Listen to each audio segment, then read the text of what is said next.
नमस्कार जय जगन्नाथ। सर्वप्रथम समस्त बहुत बहुत धन्यवाद जनइबी आम फिल्म को एत मात्रा भल पाइबा देइथिबा पई। हेलो फ्रेंड्स, स्वागत करिछि मु आपण मानकु ओलीवुड मस्ती रे। आपण माने तो जानथिबे फ्रेंड्स माने कि बाबूशान महांती को फिल्म को नहीं कि समस्त को अपेक्षा रही थाए। तो फ्रेंड्स माने बाबूशान महांती को गोटे बहुत बड़ अपडेट आज आसी जाइछि।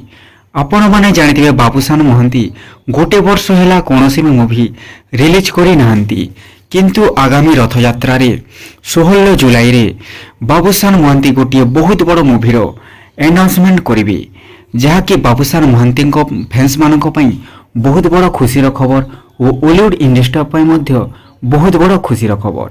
आपण माने जानिथिबे बाबूशान महांती को दमन फिल्म और बोगुटु भूत ओलीवुड इंडस्ट्री रे नुआ रेकर्ड सृष्टि करिथिला, ता सहित बॉक्स ऑफिस रे मध्य धमाका करिथिला।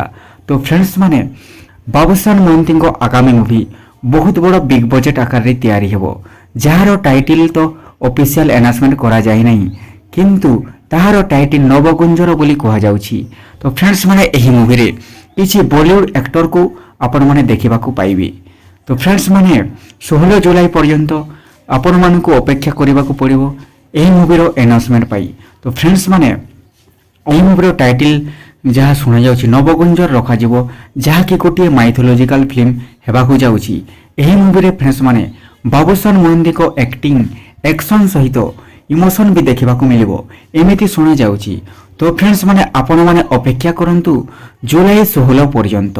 तो बाबूशान महांती आपण मानक पई ने आसुचंतु गोटे सरप्राइज। तो फ्रेंड्स माने केमिति लागिला एही अपडेटटा आपण माने हमर कमेंट बॉक्स माध्यम रे जणांतु और हमर ओलीवुड मस्ती को लाइक करंतु, सब्सक्राइब करंतु, बहुत सारा शेयर करंतु। थैंक यू फ्रेंड्स ओलीवुड मस्ती रे।